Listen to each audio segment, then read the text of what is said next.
You're listening to the Codependent Millennial Podcast with Sophie Shiloh, episode 32, Your Inner Child versus Emotional Childhood.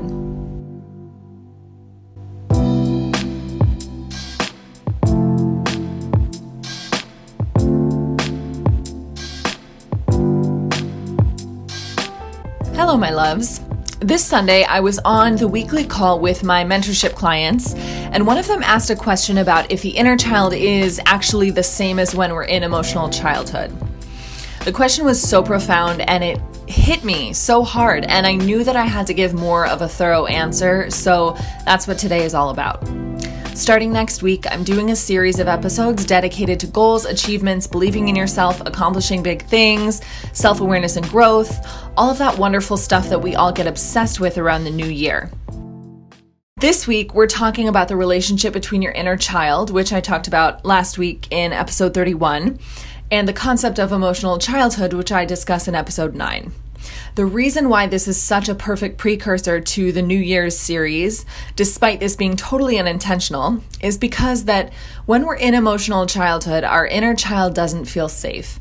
And when our inner child doesn't feel safe, then it will find all sorts of ways to sabotage any goals that we have in life, professionally, romantically, physically, financially, spiritually, etc. And so, of course, if we want to learn the process of goal cultivation from a really healthy, mature, emotionally adult standpoint, if we want to learn how to, figure out which goals we have, figure out what our true wants and needs and desires are, and then, of course, discover ways of going about getting those things, discover ways of achieving those goals that are really effective, that feel good to us, that don't result in self-sacrifice and that don't happen at our detriment. Of course, we have to learn about the inner child first. And of course, we have to get ourselves out of emotional childhood and into emotional adulthood first. So again, it's just a perfect precursor. I'm so excited for that New Year's series, and I'm so excited for this conversation today. Right now, I'm going to go into the difference between your inner child and emotional adulthood, and then I'm going to answer a bunch of questions, amazing questions, by the way, that were submitted on Instagram about this topic. I do have to say the questions you guys submit are always so incredible and so thought-provoking, so that's much better podcast content than me just deciding what to talk about on my own. So I really appreciate everyone who jumps on Instagram and asks these questions. Thank you guys so much. First, a quick definition of the inner child and of emotional childhood. The inner child, as I said last week on episode 31, is your conscious awareness of your thoughts and feelings and perceptions and experiences from the past. Your inner child is your child self that didn't disappear as you got older, but rather stayed with you and remains with you today. And by the way, that's a beautiful thing. It's not a defect, it's not a dysfunction, it is what's supposed to be happening. It's perfect. Your inner child has an understanding of the world that is how you saw the world at that age, not as you see the world now, and not as you see yourself now. Your inner child's primary concerns are love, safety, belonging, and peace. Emotional childhood is a state where you decide to not take full responsibility for your emotions. Again, I go into this deeply in episode 9, so go back and listen to that for more context. In emotional childhood, you hand over responsibility for your emotions to things and people outside of you.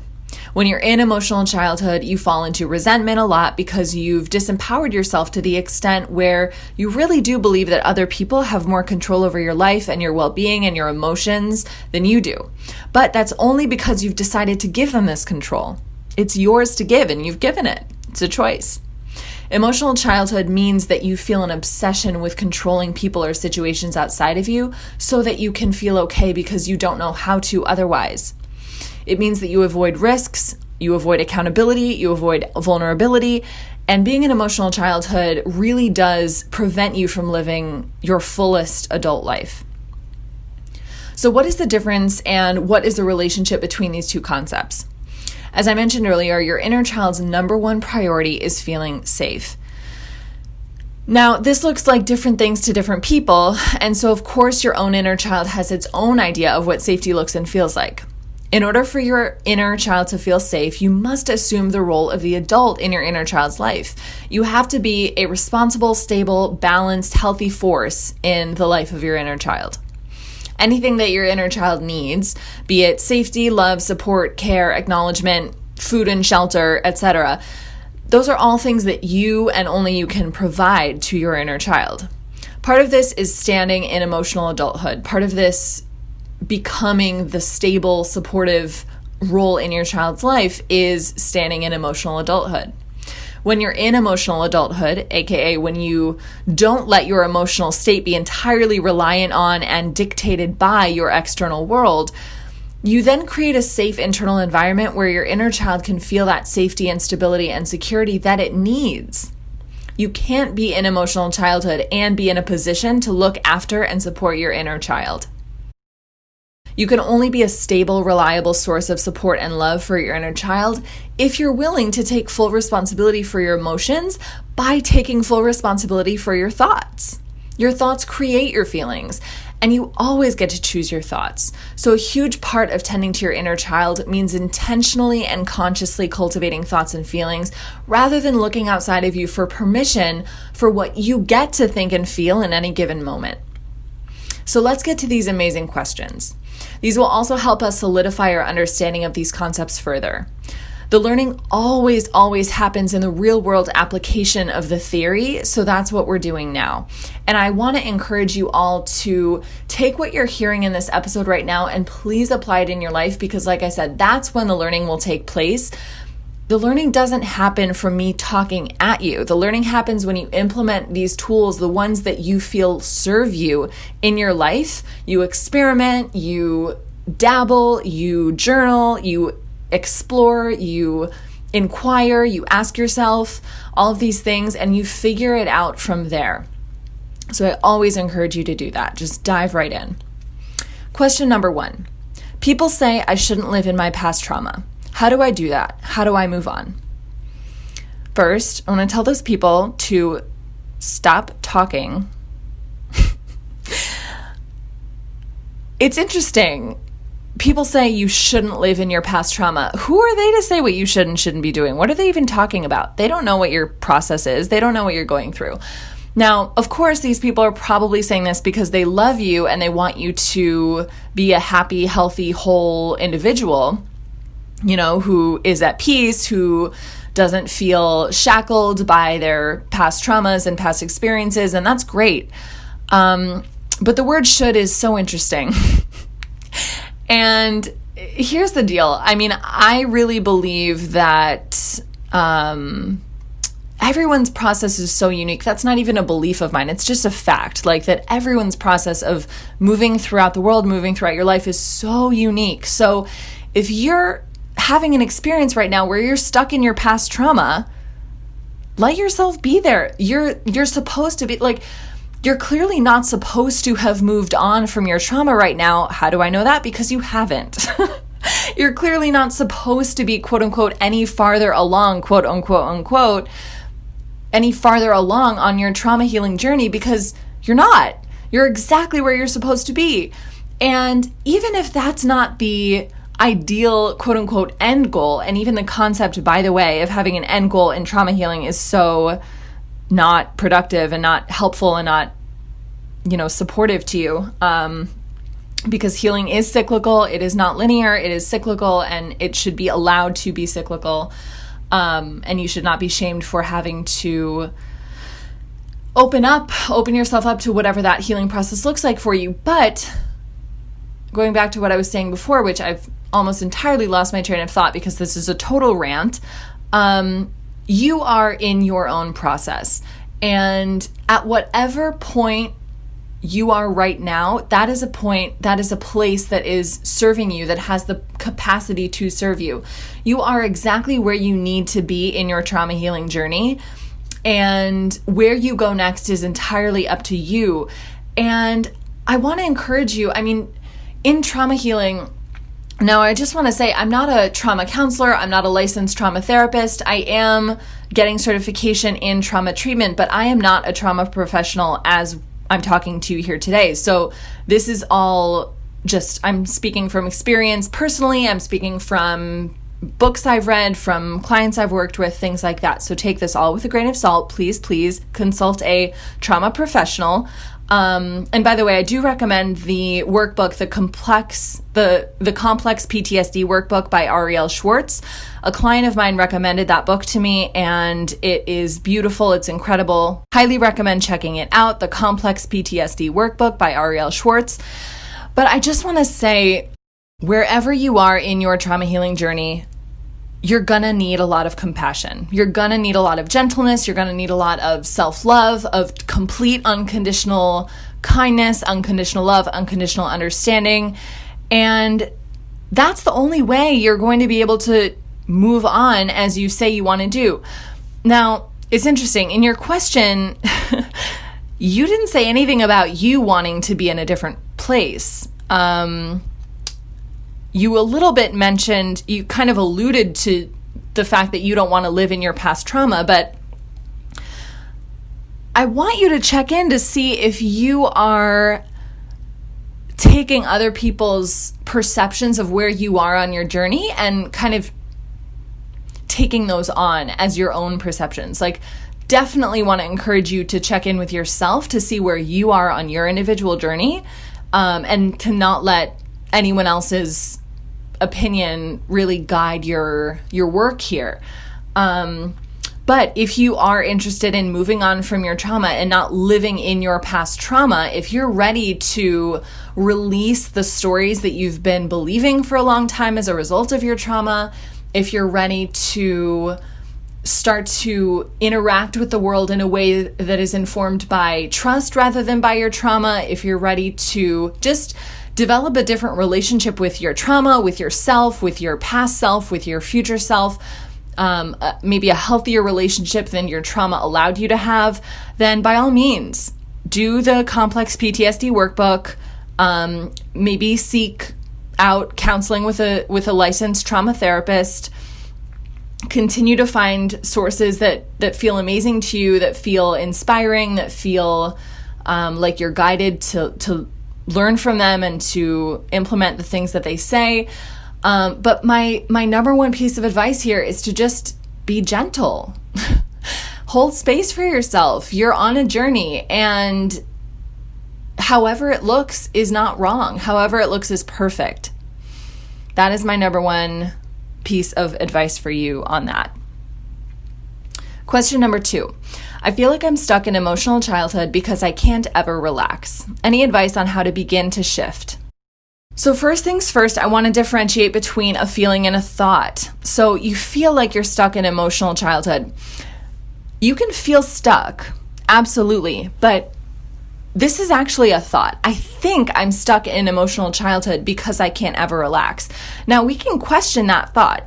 Questioning a feeling can often be done in a really invalidating way. So I don't want to encourage you to question your feelings. Like, am I really feeling stuck? Like, that might serve you, but oftentimes it just might feel a little bit gaslighty. But I want to encourage you to look at this instead and say, I think I'm stuck in emotional childhood because I can't ever relax, and questioning that thought.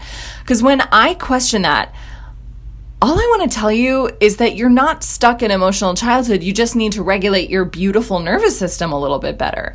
You not being able to relax doesn't sound like it's a function of you being in emotional childhood. And of course, this was just a question you put on Instagram. I don't have that much information about it, but if you're having trouble relaxing, I would venture to guess that you could really benefit from doing work on your nervous system and on nervous system regulation. And it might even be true that telling yourself that you're in emotional childhood because you're stressed out or because you're anxious or because you can't relax, that might not really be serving you. That might be doing more harm than good. Now, you're one of my clients, so you can obviously reach out to me in Slack if this relaxation or if this inability to relax is more connected to something specific related to emotional childhood, we can definitely talk about that in Slack. But for now, I would just recommend the simplest thing, which I know you're going to be so frustrated hearing this, but it really is important, and it's something that not a lot of us do: intentional deep breathing. Yoga Nidra. I just sent out the recording to everyone on Slack, to all my clients, so you guys have access to that Yoga Nidra recording. But intentional deep breathing, I do encourage you to seek out Michael Singer's books. Michael A. Singer, he's written a few books on the concept of surrender, but he talks a lot about breath work, a lot about calming the mind, in a way that I've never heard it discussed before, and I think it's absolutely essential. And I also recommend that you look at the thoughts that are preventing you from being able to relax, but also to, do things that feel good to you and really look internally, like ask your inner child what it needs to feel relaxed, what it needs to feel like it is safe enough to relax, and to do those things. And that might not include looking at your thoughts. Of course, you guys know I love looking at your thoughts. I love questioning your thoughts, especially the thoughts that cause pain. Question those all day long. But also part of relaxation, in addition to looking at the thoughts that you're thinking that are preventing the relaxation, part of the relaxation includes just knowing that sometimes you need to stop. And whatever that activity is, what do you need to do in order to create the space in your life so that you can stop?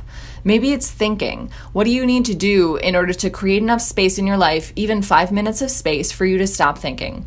What do you need to do in order to create enough space for you to stop judging yourself? What do you need to do in your life to create enough space for you to stop ruminating, or stop judging yourself or other people, or stop criticizing, or stop regretting? That is a very powerful question that I think will help you a lot in this pursuit of relaxation. I also just want to say, you didn't mention trauma in this question, but I wanted to mention it again because a couple other people asked questions about trauma. Trauma is processed when you're able to move out of triage mode and into a more stable, open space. It's like you're moving from this like tight, brambly little like path in the woods. It's like there are tons of thorns and you're like getting hit all the time, and then you walk out, you emerge into this huge expanse, this huge beautiful meadow with sunshine and wildflowers and bunnies everywhere. And it's just, trauma is processed when you're able to move out of that survival mode into a place where you can actually, where your body feels safe enough to do the processing, not just the surviving. So I think that focusing on your general well-being, on your physical safety, on your physical health, rather than the activity of relaxing, might actually really serve you. The relaxing can come later, like the relaxing might happen naturally, but is there still an area of your life, and maybe it's multiple, where you feel like you're still in triage mode, where you still feel like you're in survival mode? Tend to that too. Question number 3, any advice for feeling unsafe if I'm someone with CPTSD, complex PTSD, who always feels anxious and hypervigilant? What is the unsafe feeling being created by? That's my first question. What is the unsafe feeling being created by? So again, CPTSD, I recommend the workbook by Ariel Schwartz. I also, of course, recommend breath work, recommend Michael Singer's work, recommend Yoga Nidra, recommend deep breathing, recommend gentle yoga, recommend access to sunshine and leaves and the outside and nature. Pet a dog if you can. If you can't, just hold your own hand. Like, I recommend all of those things. But let's talk a little bit about thought work, about the feeling of anxiousness and hypervigilance. So again, I'll say it for a third time. What is the unsafe feeling being created by? The answer, of course, is always our thoughts, because thoughts are the only things that create emotion. Thoughts are the only things that create feeling. What are the thoughts or beliefs that are making you feel anxious and hypervigilant? My advice to you, in addition to, of course, using the workbook that I mentioned earlier, is to look at the thoughts you're thinking that are remnants of your trauma that are still today making you feel like you're in immediate danger, and to question those thoughts. And of course, by danger, you guys, I don't mean always physical danger. Sometimes, yes, of course it was physical danger, but trauma comes in through other ways as well. So it's not always physical danger. So know that it's not about changing these thoughts or eliminating them. It's just about, like I said earlier, creating the space and the safety to question them and to tune into the truth so that you can create the opportunity to release these thoughts when they're ready to go. I want to suggest that these thoughts that are causing you anxiousness and hypervigilance still might have a lot to teach you, and that's why they haven't left yet. You know, we can spend so much time resisting, like pushing against the feelings of anxiousness or hypervigilance or tension or stress. But emotions are always our teachers. Our emotions are always gifts. They're always blessings. I know that's frustrating to hear if you're like just drowning in stress right now, but I can say this firsthand, like my worst emotions, the emotions that I thought I couldn't survive, the emotions that I thought were going to kill me, literally kill me, were the emotions that were the biggest blessings for me. So if you're experiencing some intense emotions right now that you're having the urge to escape, just breathe.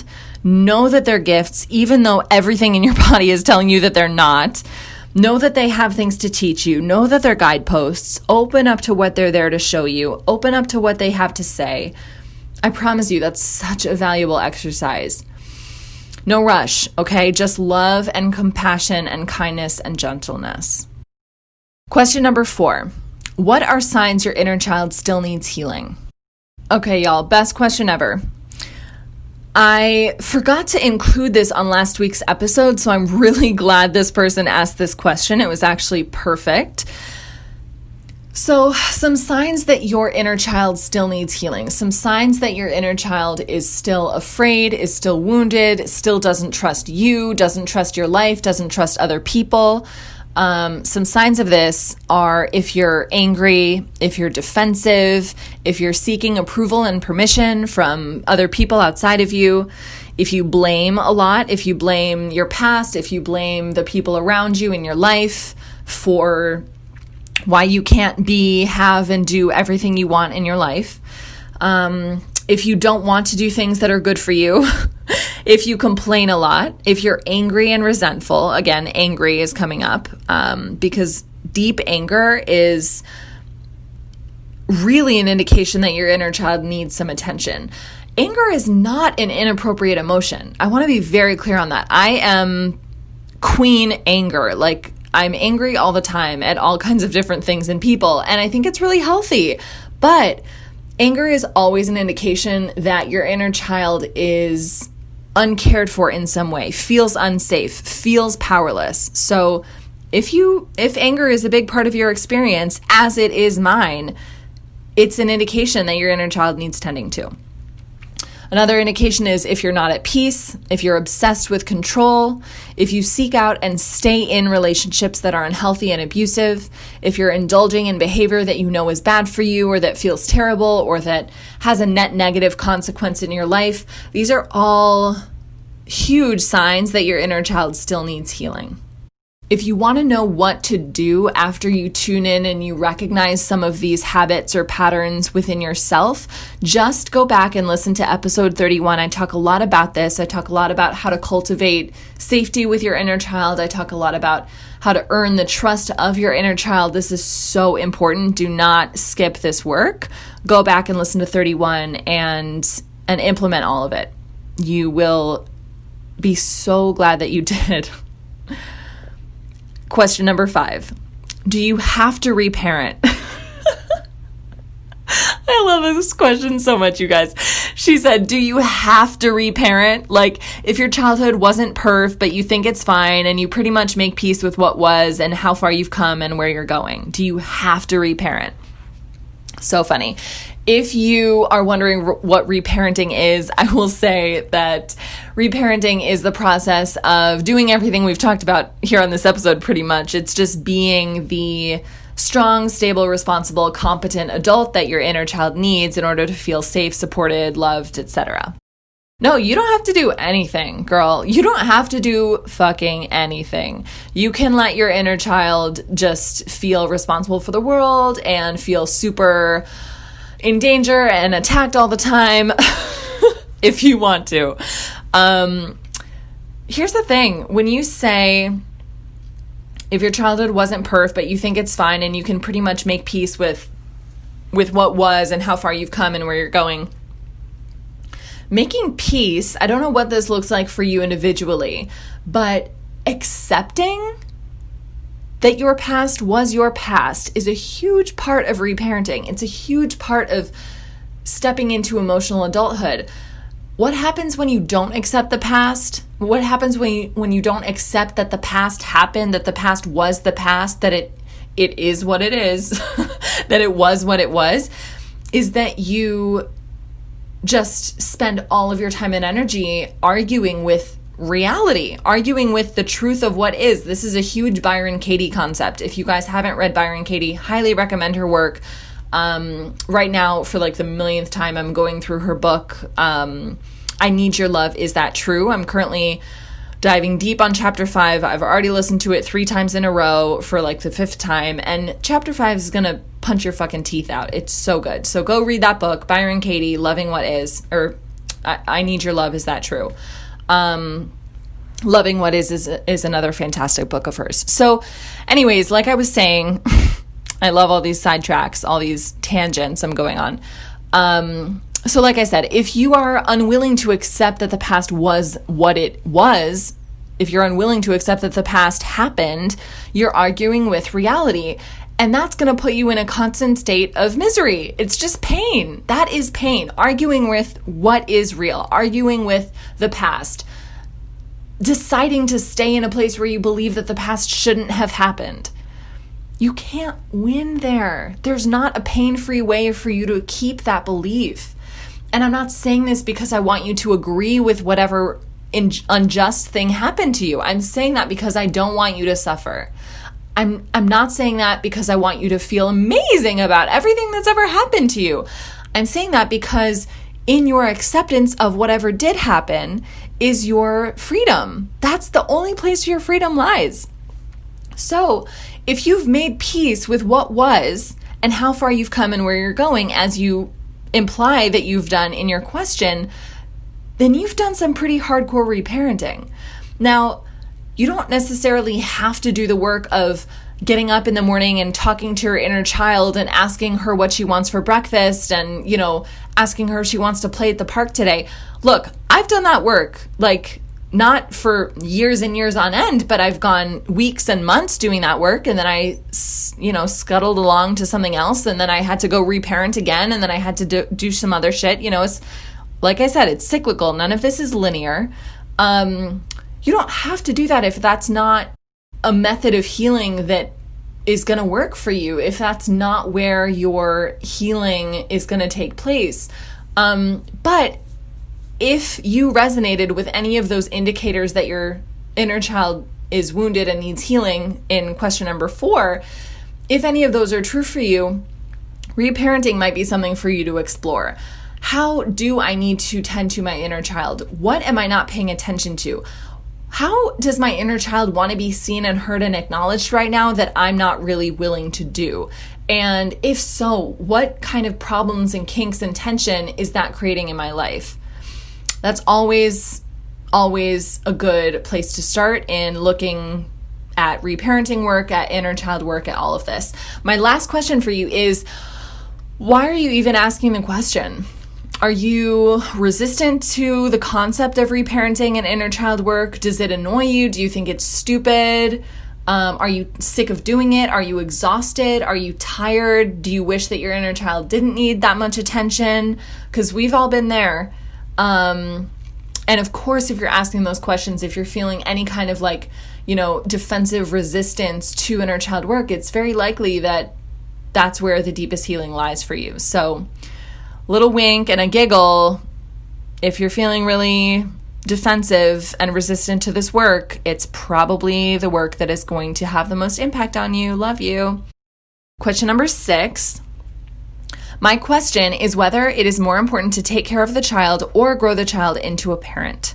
Oftentimes I feel that I am the child and need to grow up to take care of myself as opposed to keeping myself in the child state. Okay, I think I've said this a million times, but this is the best question ever. It's the best question ever. And you guys, I've been, I think, talking for 30 minutes straight right now on this podcast, and I'm getting a little bit hyper. I'm obsessed with this question. And here's the deal. Here's the answer. I'm going to give it to you straight. Ready? Okay, good. You are the child. You are the child, you guys. There was never a threshold. I'm going to start yelling at you now. There was never a threshold that you walked over into adulthood. You never, emerged from a shell and left your child exoskeleton in the garbage and then became an adult. That never happened, you guys. Your consciousness is you. You are you. You have been with you your whole life. So I don't care how old you are. If you're 20, if you're 34, if you're 70,000 billion years old, you still have your inner children with you at any age. Your consciousness is always with you. So yes, you are the child. And yes, you as an adult, because the person who asked this question, I know they are of adult age, they are an adult, you do need to take care of yourself. You do need to take emotional responsibility for yourself, as opposed to keeping yourself in a childlike state of irresponsibility, of a lack of accountability, of why don't you take care of me, in a state of I need you to take care of me because I can't take care of myself. Of course you don't want to stay in that state, because that will completely handicap you. That's going to hinder your ability to function as a healthy adult in relationships, in your relationship with yourself, in your career, at all, period. So it's not that it's more important to grow the child into a parent than it is to take care of the child. It's such an interesting question. Once you really understand this stuff, you're like, oh, that's not even relevant. Those two things aren't even disparate. It's not about growing the child into a parent. It's that you can't, your inner child is 6, 7, 8, 9 years old. You can't make that 9-year-old into a 25-year-old. That 9-year-old is not gonna, no matter how emotionally mature, no matter how much you step into adulthood as you are right now, as your 25-year-old age, whatever, that's not going to change that you still have an inner child who needs tending to. Does that make sense? I don't care how mature you are, how old you are, how grown up you are, how self-sufficient, how independent you are, you're still always going to have that inner child. And that's it's not a burden. It's the deepest blessing. I want you to see it that way. If you're resistant to really seeing that and believing it, ask yourself, why am I so resistant to opening myself up to the gifts that my inner child has for me? Why do I just want my inner child to go away and leave me alone? You have to spend time on that. You have to spend time on that. So my loves, those were all the questions. Again, thank you so much to everyone who submitted. I hope this episode served you. Just remember, please, to be unconditionally loving towards yourself through all of this. You are so amazing. I'll talk to you next week.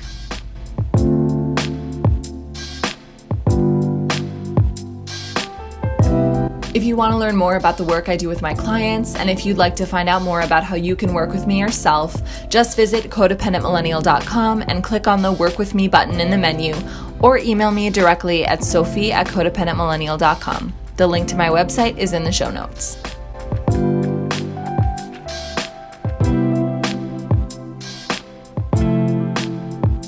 If you liked what you heard in this episode, join me over on Instagram at Codependent Millennial for more tips on how to move beyond codependency and build a life you truly love.